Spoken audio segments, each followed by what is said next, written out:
अस्सलाम वालेकुम जी। उम्मीद है कि आप सब लोग खैरियत से होंगे। आज का जो लेक्चर है वो है हमारा एल्गोरिदम्स के ऊपर। ये जब आपने प्रॉब्लम सॉल्विंग के स्टेप पढ़े थे एल्गोरिदम्स, तो तब भी आपने इसको थोड़ा सा डिस्कस किया था, लेकिन अब जो हम इसको डिटेल में पढ़ेंगे।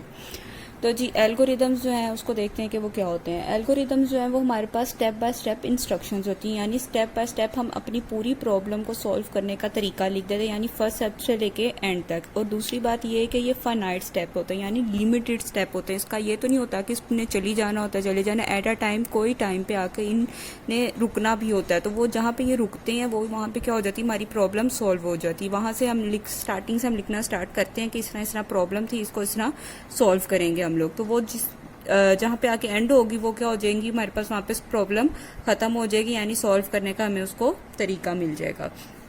तो इसलिए इसको क्या कहा जाता है, फाइनाइट स्टेप्स कहा जाता है। और ये बिल्कुल नेचुरल लैंग्वेज में लिखे जाते हैं, यानी सिंपल इंग्लिश में लिखे जाते हैं, इजीली अंडरस्टैंडेबल होते हैं। इसके लिए कोई इतनी आपको फैंसी लैंग्वेज लिखने की ज़रूरत नहीं होती, सिंपल इंग्लिश में ये लिखे जाते हैं एल्गोरिदम्स। ठीक है, स्टेप बाय स्टेप आप इसको लिख देते हैं। इसके अलावा अब आप इसमें एक और चीज़ पढ़ेंगे, इसकी स्ट्रेटजी, यानी इन एल्गोरिदम डिवेलप करने के लिए जो स्ट्रेटजी होती है उसके लिए क्या क्या ज़रूरी होती है, ये सारी चीज़ें हम पढ़ेंगे। सबसे पहले जी हम देख लेते हैं एल्गोरिदम होते क्या है हमारे पास।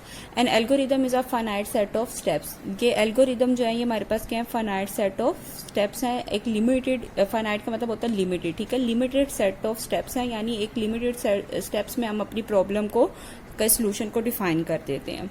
It must be clear, finite and effective. उसके अलावा वो कहते हैं कि ये क्लियर होना चाहिए, फाइनाइट होना चाहिए और क्या होना चाहिए, इफेक्टिव। ये तीन चीजें इसके लिए मोस्ट इंपॉर्टेंट है।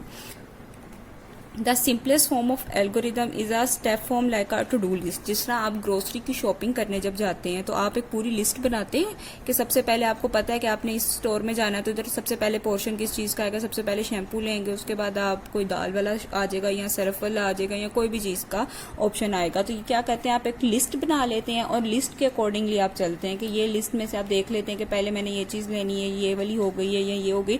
तो टू डू लिस्ट सेम वही होती है कि आप सीक्वेंस में, यानी स्टेप बाय स्टेप, एक के बाद एक जो स्टेप आपने परफॉर्म करना होता है उसकी लिस्ट बना लेते हैं आप लोग। तो ये एल्गोरिदम भी बिल्कुल ऐसी होता है, इसमें स्टेप आप आगे पीछे नहीं कर सकते, स्टेप बिल्कुल आपने लाइन वाइज यानी सीक्वेंस में ही आपका एक काम चलना होता है। या जिस तरह आपकी डेली रूटीन होती है कि सुबह आपने इतने बजे उठना है, स्कूल आना है, स्कूल आके इस टाइम पे ये लेक्चर होगा, इसके बाद ये वाला लेक्चर खत्म होगा, फिर सेकंड स्टार्ट होगा, इस तरह आपकी रिसेस होगी, उसके बाद ये सोन, आपकी पूरी डेली रूटीन चलती रहती है। ठीक है, तो ये आपके क्या होता है, स्टेप बाय स्टेप। इसको अगर आप रिटर्न लिखें अपनी डेली रूटीन को, तो आप स्टेप बाय स्टेप लिखेंगे और रूटीन आप आगे पीछे नहीं कर सकते कि पहले आप जिस तरह लेक्चर आपके चल रहे होते हैं कि पहले ब्रेक हो जाए, लेक्चर बाद में हो, या लेक्चर सारे होते रहेंगे, ब्रेक सबसे एंड पे जाके हो छुट्टी के टाइम पे, ऐसा तो नहीं होगा। इसलिए ये स्टेप बाय स्टेप यानी टू डू लिस्ट की तरह ही आपके पास काम करेंगे।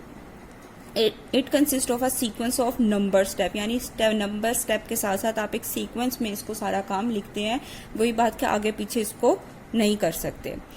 अब जी आपके पास आ रही है स्ट्रेटजी फॉर डेवलपिंग एल्गोरिदम। अब स्ट्रेटजी जो है वो फॉलो करने के लिए आपके पास ना 3 स्टेप्स होते हैं जिनको के थ्रू आपको क्या मिल जाता है, आपका करेक्ट सोल्यूशन मिल जाता है। By adopting the following strategy we can proceed to correct solution. सबसे पहले जी स्टेप 1 है आपके पास इन्वेस्टिगेशन, यानी आप इन्वेस्टिगेट कर लेते हो, आप इस चीज़ का पता लगा लेते हो कि आपको क्या क्या चीज़ें चाहिए। ठीक है, जैसे आपने स्कूल जाना तो आपको पता होना चाहिए कि स्कूल के लिए आपके बैग में बुक्स, कॉपीज, ज्योमेट्री और जो भी आपके लंच का सामान होना चाहिए, आपका यूनिफॉर्म रेडी होना चाहिए, आपके शू पॉलिश होने चाहिए और ये सारा आप देखते हो। ठीक है, तो इन्वेस्टिगेशन में आप सबसे पहले क्या करते हो, identify the process, identify the major decisions, identify the repetitions, identify the variables. इन इन्वेस्टिगेशन में आप 4 चीजें आइडेंटिफाई कर लेते हो। वो क्या क्या है, प्रोसेस, मेजर डिसीजन, रेपिटेशंस और वेरिएबल्स। ठीक है, मतलब आप देख लेते हो कि कितने प्रोसेस में आएंगे, कितनी दफा ये रन होगा या कितनी दफा इसमें किस किस स्टेप से गुजरेगा। ये मेजर डिसीजंस यानी जोन जोन से डिसीजंस आपने एक प्रॉब्लम को सॉल्व करने के लिए लेने होते हैं, उनको आइडेंटिफाई कर लेते हो। जाहिर है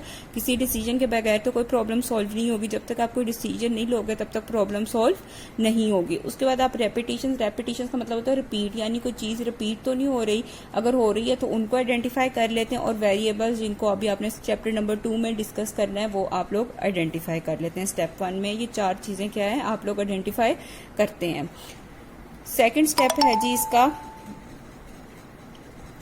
प्रिलिमिनरी एल्गोरिदम। प्रिलिमिनरी का मतलब होता है स्टार्टिंग यानी बेसिक। इस स्टेप में क्या करते हैं आप बेसिक एल्गोरिदम बना लेते हैं, यानी बेसिक चीजें जो होती है ना उसके थ्रू आप क्या कर लेते हैं जी, एक हाई लेवल लैंग्वेज में जर्नल एल्गोरिदम बना लेते हैं। इसके बाद जी आप देखते हैं कि step through the algorithm does this work through reveal any major problem. वो आप देखते हैं कि जी उसके बाद आप एल्गोरिदम को देखते हैं और ये देखते हैं कि अगर इसमें कोई प्रॉब्लम है और आप फिर उसको करेक्ट कर लेते हैं। यहाँ पे यानी एक जनरल एल्गोरिदम यानी बेसिक एल्गोरिदम आप स्टेप 2 में बना लेते हैं। थर्ड स्टेप है जी आपके पास रिफाइनिंग दी एल्गोरिदम। रिफाइनिंग में क्या होता है कि आप एक एक छोटी डिटेल्स को देख रहे होते हैं एल्गोरिदम की, ठीक है। जिस तरह आपने मॉर्निंग रूटीन आप अपनी ले रहे हैं अगर, तो आप उसमें सबसे पहले आप क्या होता है सिंपल कहेंगे कि आप मॉर्निंग रूटीन में उठे रेडी हुए और आगे स्कूल टाइमिंग से पहले। लेकिन रिफाइनमेंट में क्या होगा, ये आपने बेसिक एल्गोरिदम में लिख दिया। रिफाइनमेंट में क्या होगा कि आप सारा A to Z लिखेंगे कि आपने इतने बजे का अलार्म लगाया, आप इतने बजे उठे, फिर आप वॉशरूम गए, फिर आपने मुंह धोया, आपने ये काम किया, उसके बाद आके आपने यूनिफॉर्म चेंज किया, शूज पहने, सॉक्स पहनी, ये काम करके, ये मतलब एक छोटी डिटेल अगर रिफाइनमेंट में जरूरत हो तो आप वो लिख लेते हैं कि जी रिफाइनमेंट में आप सारी डिटेल्स को लिख लेते हैं। यानी स्टेप 2 में की गई जो बेसिक एल्गोरिदम में अगर आपने कोई और चीजें ऐड करनी हो तो वो क्या हो जाता है रिफाइनमेंट में, यानी स्टेप 3 में आप वहां पे लिखते हैं। Group together processes where appropriate, यानी अगर आपने जो प्रोसेसेस आइडेंटिफाई किए होते हैं उनको ग्रुप करना अगर जरूरी होता है तो उनको ग्रुप करते हैं। जहां पे आपने वेरिएबल्स जितने भी आपने स्टेप 1 में आइडेंटिफाई किए होते हैं अगर उनको जरूरत होती है ग्रुप करने की तो आप वो भी काम करते हैं, ठीक है। और इसके अलावा जी आप टेस्ट करते हैं अपने एल्गोरिदम को बार इसमें जाके कि कोई इसमें कोई गलती कोई रह गई है तो उसको रिफाइनमेंट में आप सॉल्व कर लेते हैं। इसके बाद जी आपकी आ जाती एग्जांपल है यहाँ पे एक छोटी सी, जिससे थ्रू आपको पता चल जाएगा कि एल्गोरिदम होता क्या है और लिखा कैसे जाता है। जी जो एग्जांपल है वो आपकी बुक से ही ली गई है कि चाय बनाने का तरीका आपने लिखना है। मोस्टली आप लोगों में से काफी लोगों को चाय तो बनानी आती होगी। अब आपको पता है कि चाय बनाने के लिए आपको क्या क्या चीजें जरूरी हैं। सबसे पहले जब आपने एल्गोरिदम लिखना है ना तो इसमें स्टार्ट लाजमी आना है और एंड पे एंड लाजमी आना है, ठीक है। कोई भी एल्गोरिदम आप लोग लिख रहे हैं, किसी भी प्रॉब्लम को का सोल्यूशन यानी आप लिख रहे हैं एल्गोरिदम लिख रहे हैं तो आपने जो है वो क्या करना है स्टार्ट और एंड इसी तरह आपके पास सेम आना चाहिए। इसमें आप आगे पीछे इसके बीच में आपने सारे स्टेप लिखने हैं। स्टार्टिंग और एंडिंग हमेशा एल्गोरिदम में आपने लाजमी मेंशन करनी है। अच्छा जी, उसके बाद चाय बनाना है। चाय बनाने के लिए सबसे पहले हम क्या लेंगे, टेक अ केटल। हम केटल लेंगे जिसमें हमने क्या करना है पानी को बॉईल करना है। पानी बॉईल करने के लिए पहले हमें उसमें क्या करना पड़ेगा, पानी डालना पड़ेगा। हम क्या करेंगे, केटल लेंगे उसमें पानी को डालेंगे। उसके बाद जी हम केटल को फायर पे रख देंगे। फायर पे रखने के बाद हम केटल के में जो पानी है उसमें शुगर, टी लीव्स और मिल्क ऐड करेंगे, यानी पत्ती, चीनी और दूध ऐड करेंगे। और उसके बाद ही हम वेट करेंगे कि जब तक हमारी चाय को उबाला ना आ जाए। और उसके बाद अब क्या करेंगे कि रिमूव कर देंगे केटल फ्रॉम फायर। ये जो है ये हमारे पास क्या है, एक बेसिक एल्गोरिदम है, ठीक है। अगर आप इसमें रिफाइनमेंट को लेकर आए तो रिफाइनमेंट में देखें सबसे पहले क्या होगा कि केटल लेने के लिए आप डायरेक्ट तो केटल नहीं लेंगे, वो जरूर किसी कैबिनेट में या शेल्फ पे पड़ी होगी। अगर कैबिनेट में है तो आप कैबिनेट खोलेंगे, केटल निकालेंगे, उसको वॉश करेंगे या उसमें फिर वॉश के बगैर ही अगर आप यूज करते हैं तो उसमें आप पानी डालेंगे, ठीक है। तो ये क्या थी, इसकी रिफाइनमेंट थी।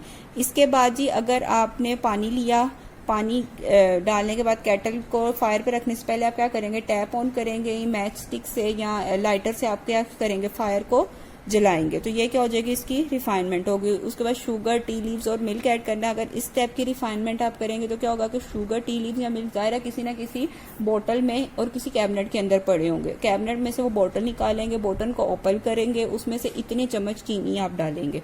तो ये क्या हो जाएगी, इस चीज की रिफाइनमेंट हो जाएगी। तब फिर आप बॉयल होने का वेट करेंगे और फिर रिमूव कर देंगे केटल फायर से। तो रिमूव करने के लिए भी आपको क्या होगा, टैप को दोबारा बंद करना पड़ेगा। तो ये क्या हो जाएगी, ये एक बेसिक एल्गोरिदम था और ये आपको नजर आ रहा है कि सिंपल इंग्लिश में लिखा गया हुआ है कि इजीली आप इसको अंडरस्टैंड कर सकते हैं। तो बिल्कुल सिंपल इंग्लिश में लिख के इसको आपने बताना होता है एल्गोरिदम अपना, और आपको अगर रिफाइनमेंट की जरूरत हो तो रिफाइनमेंट कर देनी होती है। Thank you for watching this video. Learn and write all short and long questions on Lucid and do solve the MCQs on your notes. Allah Hafiz.